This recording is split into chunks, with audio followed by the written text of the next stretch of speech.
دیکھیں جی، پہلی بات ہے کہ ایرانی صدر کے یہاں آنا ہمارے لیے نظر یہاں پر یہ ریفلیکٹ کرتا ہے کہ اس حکومت نے ایک انڈیپینڈنٹ فارن پالیسی کی جو ایک امپورٹنٹ سٹیپ تھا وہ لیا، بہت اچھا کیا. اس لیے کہ ہم دوسروں کے کہنے کے اوپر ہمارا ایک ہمسایہ ملک ہے جس کے ساتھ ہمارے بڑے روابط ہیں، 1000 میل کا ایک بارڈر ہے. ہم نے وہ ڈیسیجن لینی ہے جو ہم بہتر سمجھتے ہیں ہماری نیشنل انٹرسٹ میں ہو، اور لیا ہم نے.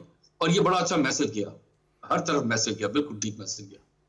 دوسری طرف آ جائیں، یہاں پر آپ نے یہ بات کی، یہ ہے مجھے دکھ ہوتا ہے کہ ابھی جو ہمارا جو سب سے پہلے چیز جو امپورٹنٹ ہے کہ جو پراپرٹی ہے یا ریٹیل بزنسز ہیں یا لینڈ ریفارمز ہیں، نہ اس کے لیے ہم نے کیا نہ ہم کرنا چاہتے ہیں. ہر حکومت ڈرتی ہے کہ جی ان سے ہم نے فنڈز لیے ہیں، فلانے لیے کریں گے. دیکھیں جی، انڈیا کے اندر منموہن سنگھ نے بہت بڑا رسک لیا تھا جب وہ ریفارمز لے کر آیا، پینفل ریفارمز لایا. 15-16 سال انہوں نے حکومت کی. یہاں پر اس حکومت کو ڈیسیجن لینی پڑے گی، کچھ ہو جائے، even at the risk of کہ جی اگلی دفعہ ہم اپوزیشن میں بیٹھیں گے، لیکن یہ پینفل ریفارمز لائیں گے تب تاکہ آپ کی IMF سے جان چھوٹے گی اور آپ کم از کم اپنے خود پیروں پہ کھڑے ہو سکیں گے. ہم صرف کہتے ہی رہتے ہیں. ابھی میں یونیورسٹی میں پڑھاتا ہوں، وہاں اسٹوڈنٹ جب پڑھ لیتے ہیں تو کہتے ہیں میں اسٹارٹ اپ کرنا چاہتا ہوں. مجھے جانتے ہیں اسٹوڈنٹ مجھے بتایا کوئی فورم ہی نہیں ہے، کوئی جگہ ہی نہیں ہے جہاں وہ بیچارہ جائے گا اور یہ کرے گا، اپنے خود پیروں پہ کھڑا ہو جائے گا. یہ دیکھیں دنیا کے اندر سٹارٹ اپس لوگوں نے شروع کیے، گیریجز کے اندر بیٹھ کے کیے اور وہ ارب پتی کروڑ پتی بن گئے. دوسری چیز یہ ہے کہ ہمیں یہ جو ون ونڈو آپریشن ہے یہ بالکل پاکستان میں مذاق بن چکا ہے. پہلے BOI تھا، ہم کیوں نہیں چین میں ہر چوتھے دن پاکستانی گورنمنٹ سرونٹ گیا ہوتا ہے، ان سے کیوں نہیں سیکھتے کہ ون ونڈو آپریشن ہے. میں نے خود دیکھا ہے وہاں پر چائنا کے اندر one window means one window, وہاں پر بجلی، گیس، پانی، لینڈ کا ہر چیز آپ کو وہ دیں گے. تو کیوں نہیں ہم سیکھتے ان سے؟ اور دیکھیں نا، جو باہر سے آ کر آپ کے یہاں پر آ کے پیسے لگائے گا، سب سے پہلی چیز انہوں نے یہ ٹھیک ہے سیکیورٹی کا ایشو ہے، بڑا امپورٹنٹ ہے، پولیٹیکل سٹیبلٹی کا بھی ایشو ہے. دوسرا یہ ہے کہ جو کنٹینیوشن آف پالیسیز کا ہے نا، وہ ہمیں سیاسی پارٹیوں کو چاہیے کہ وہ سیکھیں کہ بھائی میرے اگر یہ ایک پارٹ گورنمنٹ نے اچھی پالیسی چلائی تو کچھ چلائیں آگے. یہ کیوں کہتے ہیں جی اس نے غلط کر دیا؟ یہ پھر آپ کیا کرتے ہیں، ڈسکریج کرتے ہیں. اس جس میں بھی بات صدیق صاحب کہہ رہے تھے یا اپنی کلی کچھ کہہ رہے تھے کہ وہ جو اگلا بزنس مین آتا ہے وہ کہتا ہے پتہ نہیں اگلے سال کیا ہونا ہے، میری پتہ نہیں یہ جو میری انویسٹمنٹ ہے رہی ہے کہ نہیں. دوسرا ایک اور چیز جو بڑی امپورٹنٹ ہے جی، بڑی ضروری ہے کہ جوڈیشل ریفارمز لانے کی بہت ہی ضرورت ہے کہ جہاں پر جو ایک انویسٹر ہے اس کو پتہ چلے گا کہ خدا نہ خاصا اس کو مسئلہ ہو جاتا ہے تو وہ کورٹ میں جائے گا، اس کو انصاف ملے گا. یہاں وہ بھی نہیں ہے. یہ چیزیں بہت ہی ضروری ہیں. انویسٹمنٹ ایک چھوٹی چیز نہیں ہے، اس میں ایڈوائزریز بھی ہیں جو آپ کے ایمبیسیز کے ان کے ویب سائٹس پہ ہوتی ہیں کہ جی ایک خدا نہ خاصا یا خود کچھ حملہ ہو جائے اور جی یہاں مت جانا. تو یہ بھی چیزیں ضروری ہیں. ایک پوری قوم کو چاہیے کہ ایک حکومت کے ساتھ کھڑی ہو جائے اور بالکل اور وہ ڈیسائیڈ کر لے کہ ہم نے نہ شرط پسندوں کو سپورٹ کرنا ہے نہ غلط کو پسند کرنا ہے. ہم نے آگے اپنے بچوں کے لیے سوچنا ہے اور اس کے سوچنے کے لیے حکومت کو سپورٹ کرنا بڑا ضروری ہے، ان کی اچھی چیزوں کو سپورٹ کرنا ضروری ہے. بہت اہم بات آپ نے کی. اور وہی جو بات کر رہے تھے محمود صاحب بھی بات کر رہے تھے کہ ایک جو بے یقینی کی فضا ہے وہ سرمایہ کاروں کے لیے ایک بہت بڑا جو ہے وہ خطرہ ہوتی ہے. اس بے یقینی کے ماحول کو ختم کرنا ہے اور اس کے لیے ظاہر ہے ایک سیاسی استحکام بہت ضروری ہوتا ہے. یعنی کم از کم معیشت کے ایجنڈے پہ تمام لوگوں کو اکٹھا ہونا چاہیے. جی وہ بات وہیں پہ آتی ہے کہ میثاق معیشت. اچھا، جو پرائم منسٹر پہلے دن جب الیکٹ ہوئے تو انہوں نے جو قومی اسمبلی میں خطاب کیا تھا، انہوں نے اپوزیشن سے کہا کہ میں مفاہمت چاہتا ہوں، سیاسی مفاہمت. تو وہ پولیٹیکل اسٹیبلائزیشن کی طرف ایک بڑا امپورٹنٹ سٹیپ ہے. پھر انہوں نے کہا کہ آئے میثاق معیشت کریں. اب یہ باتیں تو بہت ہوتی ہیں میثاق معیشت کی، مفاہمت کی، پریکٹیکلی کچھ نہیں ہو رہا.